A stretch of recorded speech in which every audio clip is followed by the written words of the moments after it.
कक्षा 10वीं के छात्र छात्राओं, आप सबके समक्ष बोर्ड परीक्षा हेतु इम्पोर्टेंट क्वेश्चन एंड आंसर की वीडियो समर्पित करने जा रहा हूँ।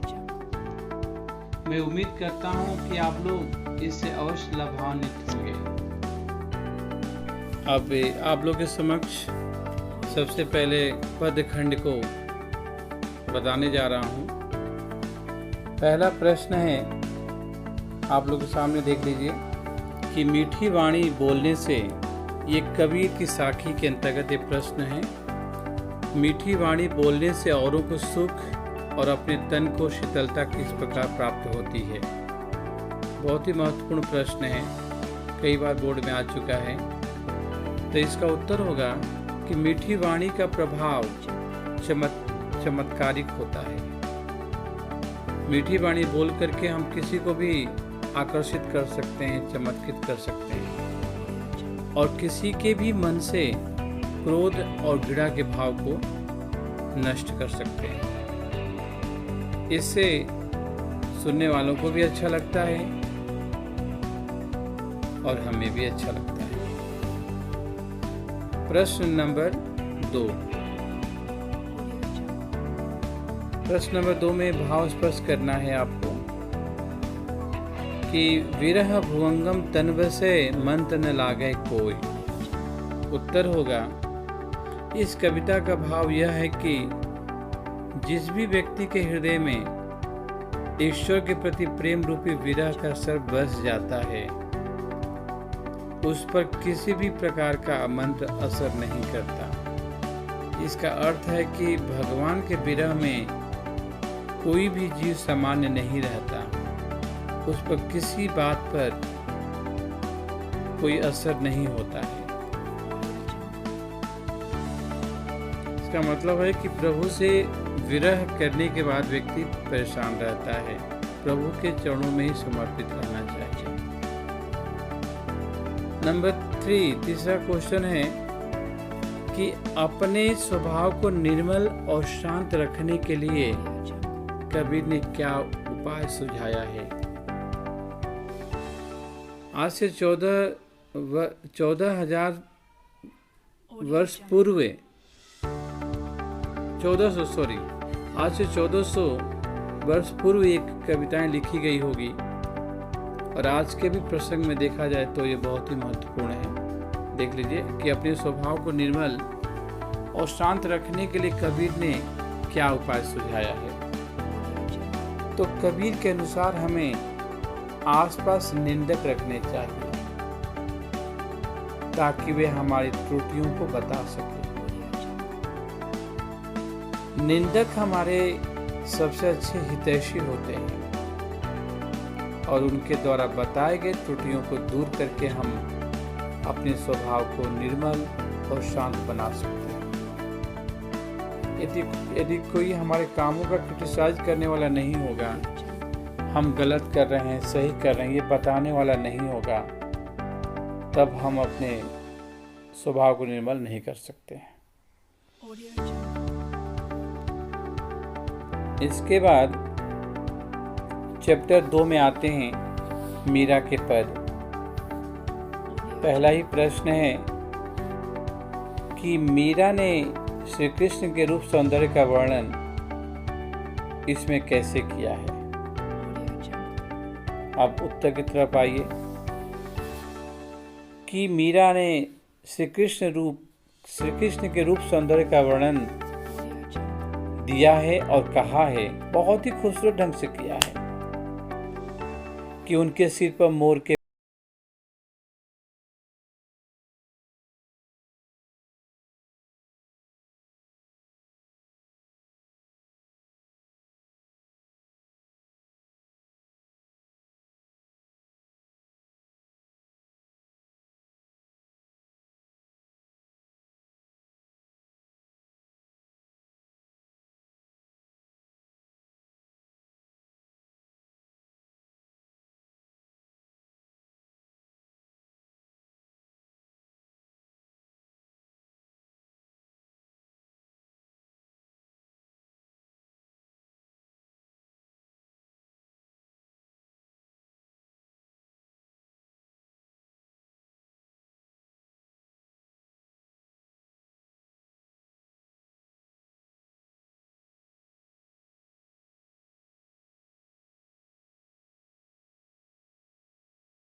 डिलीटेड हैं, इसके ऊपर हम कुछ भी बात नहीं करेंगे। पाठ 4 है मैथिलीशरण गुप्त। पाठ 4 है काव्य के अंतर्गत मैथिलीशरण गुप्त, जिनका काव्य है मनुष्यता। कविता का नाम है मनुष्यता। पहला प्रश्न है, कवि ने सभी को एक होकर चलने की प्रेरणा क्यों दी है? कवि ने सबको एक होकर चलने की प्रेरणा क्यों दी है? तो इसका उत्तर है कि कवि ने सबको एक होकर चलने की प्रेरणा इसलिए दी है ताकि सब मैत्री भाव से आपस में मिलकर रहे। कवि के अनुसार एक होने से सभी कार्य सफल होते हैं और ऊंच नीच वर्ग भेद नहीं रहता। आपको पता है ना, एकता में शक्ति होती है। मैथिलीशरण गुप्त जी ने ये बताने की कोशिश की है। प्रश्न नंबर 2 आपके सामने है कि इस कविता के आधार पर बताइए कि व्यक्ति को किस प्रकार का जीवन व्यतीत करना चाहिए।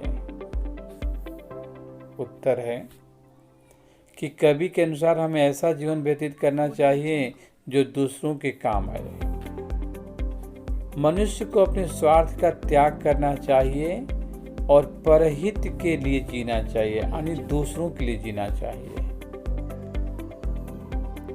तीसरा प्रश्न है कि उदार व्यक्ति की पहचान कैसे होती है? तो उत्तर है कि उदार व्यक्ति अपना पूरा जीवन पुण्य और लोकहित के कार्यों में बिता देता है, यानी दूसरों की सहायता के लिए अपनी पूरी जिंदगी लगा देता है। वो किसी से भेदभाव नहीं रखता, आत्मीय भाव रखता है। वह निजी स्वार्थों का त्याग कर देता है और जीवन का मोह भी नहीं रखता। 5वें चैप्टर में आगे पाठ 5 काव्य के अंतर्गत सुमित्रानंद पंत का है कि पर्वत प्रदेश में पावस, जिसका पहला प्रश्न आपके सामने है कि पावस ऋतु के समय प्रकृति में कौन कौन से परिवर्तन आते हैं, कविता के आधार पर स्पष्ट कीजिए। पावस ऋतु का मतलब वर्षा का ऋतु। पावस ऋतु के समय जल पहाड़ों के नीचे इकट्ठा होता है और दर्पण जैसा लगने लगता है। दर्पण का मतलब शीशा। अचानक आकाश में काले काले बादल घिर आते हैं। ऐसा लगने लगता है मानो बादल रूपी पंख लगाकर पर्वत उड़ना चाहते हैं। दूसरा प्रश्न है, कवि ने तालाब की समानता किसके समान दिखाई है और क्यों दिखाई है? उत्तर, कवि ने तालाब की समानता दर्पण के समान दिखाई है। दर्पण के जैसा दिखाई है। दर्पण से समानता दिखाने का कारण यह है कि जैसे दर्पण में प्रतिबिंब का मतलब शकल या चित्र, जैसे दर्पण में प्रतिबिंब स्वच्छ और स्पष्ट दिखाई देता है, उसी प्रकार तालाब का जल स्वच्छ और निर्मल होता है। आगे का प्रश्न है कि साल के वृक्ष भयभीत होकर धरती में क्यों धंस गए हैं? उत्तर,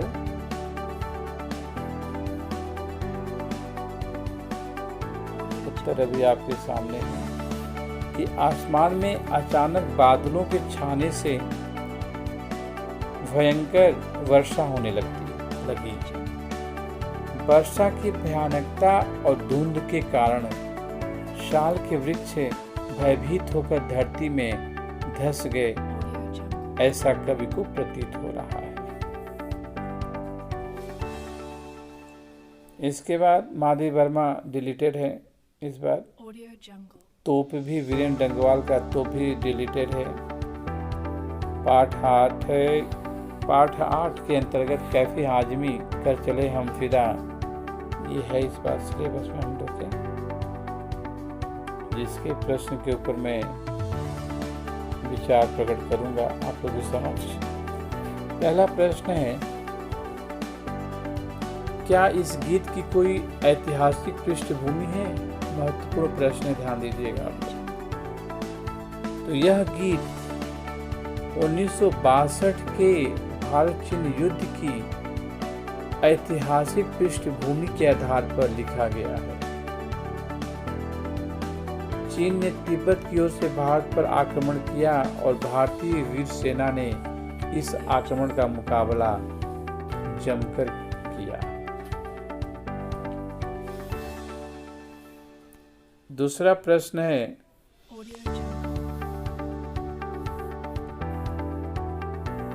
कि गीत में ऐसी कौन सी खास बात होती है कि वे जीवन भर याद रह जाते हैं?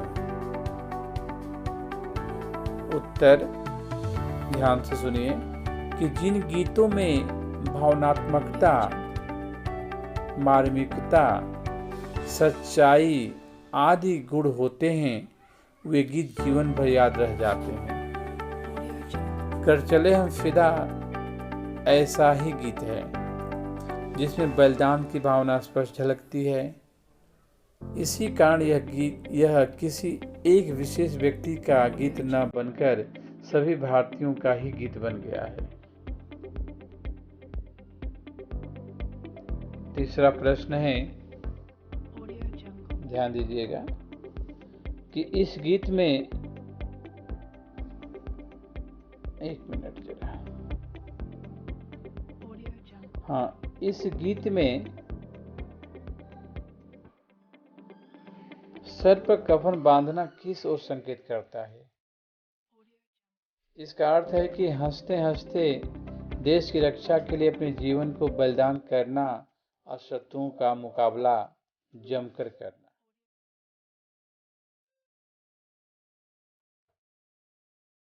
इसके बाद प्यारे बच्चों, रविन्द्रनाथ ठाकुर डिलीटेड है। अब हम गद्य खंड की तरफ आ चुके हैं। पहला ही प्रश्न है हमारा, पहला पाठ का नाम है प्रेमचंद बड़े भाई साहब। बहुत ही महत्वपूर्ण पाठ है, जिसके अंतर्गत क्वेश्चन आंसर आपके सामने प्रस्तुत करने जा रहा हूँ। कहानी में बड़े भाई छोटे भाई से हर समय पहला सवाल क्या पूछते थे? उत्तर है कि छोटा भाई जब भी बाहर से आता था तो बड़े भाई हर समय यही सवाल पूछते थे, अब तक कहाँ थे? अब तक कहाँ थे? दूसरा प्रश्न है, एक दिन जब गुल्ली डंडा खेलने के बाद छोटे भाई बड़े भाई साहब के सामने पहुंचा तो बड़े भाई की क्या प्रतिक्रिया हुई? उत्तर, एक दिन जब छोटे भाई गुल्ली डंडा खेलने के बाद बड़े भाई साहब के सामने पहुंचे तो उनकी प्रतिक्रिया बहुत ही भयानक थी। बड़े भाई बहुत ही क्रोधित थे। उन्होंने छोटे भाई को बहुत डांटा और उसे पढ़ाई पर ध्यान देने को कहा। अब प्रश्न नंबर 3 की तरफ हम आ चुके हैं प्यारे बच्चों। कहानी में बड़े भाई साहब के अनुसार जीवन की समझ कैसे आती है? तो कहानी में बड़े भाई साहब के अनुसार जीवन की समझ सिर्फ किताबी ज्ञान से नहीं बल्कि जीवन में किए गए अनुभवों से भी आती है। अनुभवी व्यक्ति को समझ होती है, वे हर परिस्थिति में अपने को ढालने की क्षमता रखते हैं, जबकि अनुभवहीन व्यक्ति घबरा जाता है। इसके बाद सीताराम सेक्सरिया का डायरी का जो पन्ना है डिलीटेड है, ठीक है। अब हम आते हैं लीलाधर मंडलोई का ततारा व मीरू कथा। बहुत ही दिल को छूने वाला यह पाठ है। इसके प्रश्न उत्तर आप लोगों के सामने इस प्रकार। ततारा वामिरो कहाँ की प्रचलित कथा है? यह अंडमान निकोबार द्वीप समूह की बहुत ही प्रचलित लोक कथा है। लोक कथा का मतलब वहाँ के लोग इसके बारे में बातचीत करते हैं, वहाँ की कहानी है। तो यह अंडमान निकोबार द्वीप समूह की बहुत ही प्रचलित लोक कथा है। प्रश्न नंबर 2, ततारा की तलवार के बारे में लोगों का क्या मत था जो कमर में बांध के रखता था? ततारा की तलवार लकड़ी की बनी हुई थी और हर समय उसकी कमर पर बंधी रहती थी। वह इसका प्रयोग सबके सामने नहीं करता था। उसमें अद्भुत दैवीय शक्ति थी। इसी वजह से ततारा के साहसिक कारनामों के चर्चे चारों तरफ थे। वास्तव में वह तलवार एक रहस्य थी। नेक्स्ट प्रश्न है बच्चों कि प्राचीन काल के समय मनोरंजन और शक्ति प्रदर्शन के लिए किस प्रकार के आयोजन किए जाते थे? उत्तर, प्राचीन काल में प्रदर्शन के लिए हृष्ट-पुष्ट पशुओं के साथ शक्ति प्रदर्शन किए जाते थे। खाने पीने की दुकानें, जानवरों की नुमाइश, ये सभी मनोरंजन के साधन थे। इसके बाद निजा फाजली साहब का अब कहाँ दूसरों के दुख से दुखी होने वाले पाठ है।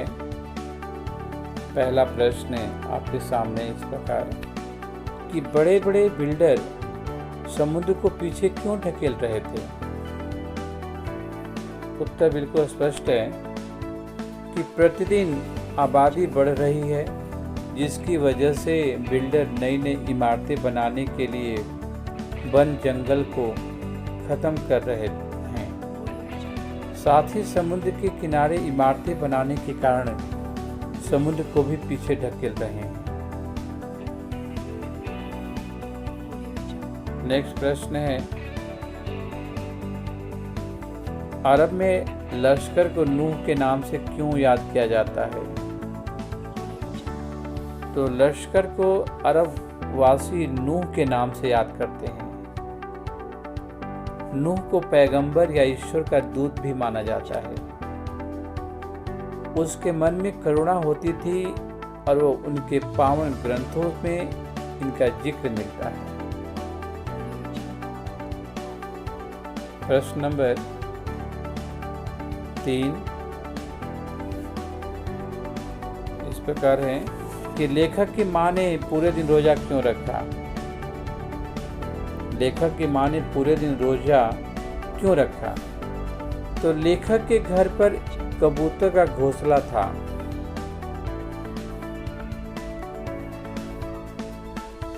एक सेकंड जरा। लेखक के घर पर कबूतर का घोंसला था जिसमें 2 अंडे थे। एक अंडा बिल्ली ने झपट कर तोड़ दिया और दूसरा अंडा बचाने के लिए मां उतारने लगी तो उनसे टूट गया। इस पर उन्हें दुख हुआ। इस दुख का प्रायश्चित करने के लिए मां ने पूरे दिन रोजा रखा और नमाज पढ़कर माफी मांगती रही।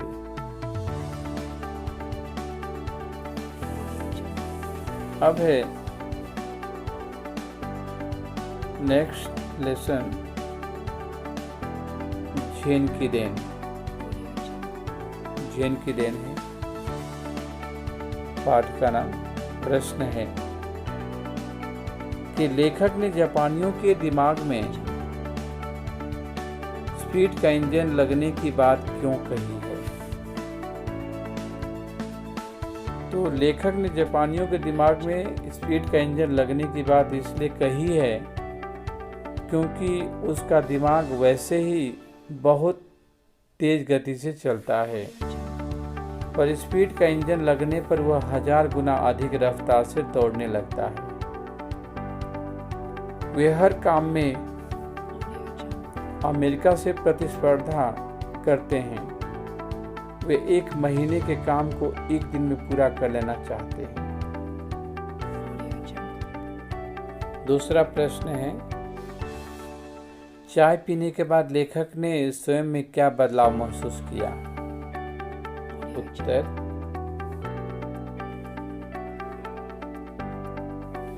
चाय पीने के बाद लेखक ने यह बदलाव महसूस किया कि उसका दिमाग शून्य होता जा रहा है और उसकी सोचने की शक्ति धीरे धीरे मंद हो रही है। इस वजह से सन्नाटे की आवाज भी सुनाई देने लगी। उसे लगने लगा कि भूत भविष्य दोनों का चिंतन न करके वर्तमान में जी रहा हो। इससे उसे बहुत सुख मिलने लगा। इसके बाद है कारतूस हबीब तनवर जी का, एक तरह से एकांकी है। अब इसके बारे में, कारतूस के बारे में पहला प्रश्न है एकांकी का कि कर्नल ने सवाल पर नजर रखने के लिए क्यों कहा? कर्नल ने सवाल पर नजर रखने के लिए इसलिए कहा क्योंकि धूल के उड़ने से उसे अंदाजा लगा कि लोग ज्यादा हैं और वजीर को ढूंढ रहे हैं। नेक्स्ट प्रश्न है, कंपनी के वकील का कत्ल करने के बाद वजीर अली ने अपनी हिफाजत कैसे की? उत्तर है कि कंपनी के वकील की हत्या करने के बाद वजीर अली आजमगढ़ भाग गया। वहां के नवाब ने उसकी सहायता की और उसे सुरक्षित घाघरा पहुंचा दिया। तब से वह वहीं के जंगलों में रहने लगा। नेक्स्ट प्रश्न है, तीसरा प्रश्न है, महत्वपूर्ण है कि शहादत अली को अवध के तख्त पर बिठाने के पीछे कर्नल का क्या मकसद था? शहादत अली आराम पसंद अंग्रेजों का पिट्ठू था।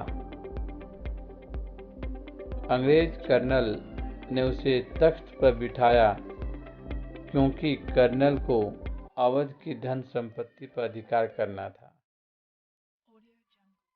उसने अंग्रेजों को आधी संपत्ति और 10 लाख रुपए तक दिए। इस कारण शहादत अली को गद्दी पर बैठाने से उन्हें लाभ ही लाभ था।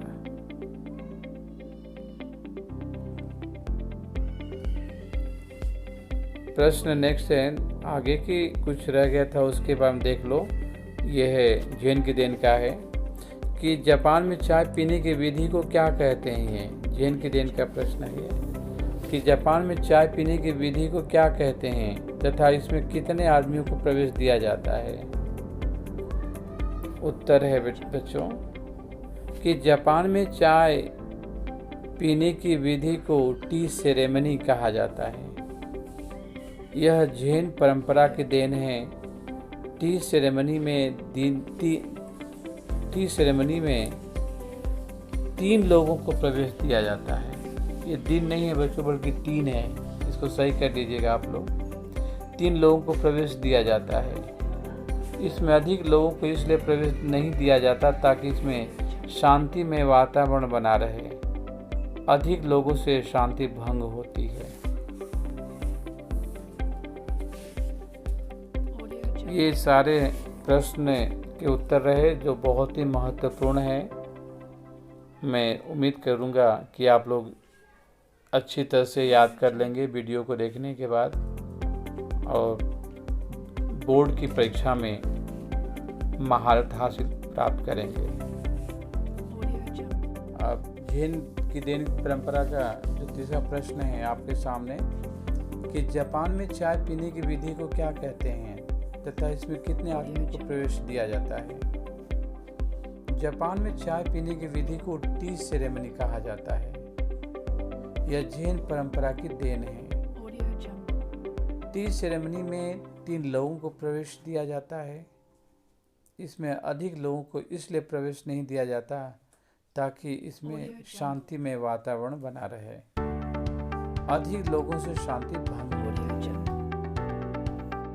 मेरे प्यारे छात्र एवं छात्राओं, इस वीडियो का लाइक एवं 50 की उम्मीद करता हूँ तथा 250 सब्सक्राइबर के करीब आ चुका हूँ। यदि इसे पूरा कर देते हैं तो अगली वीडियो बनाने के लिए मेरा मनोबल बढ़ता ही जाएगा। अब यहीं पर अपनी वाणी को विराम देते हुए धन्यवाद। जय हिंद, जय भारत।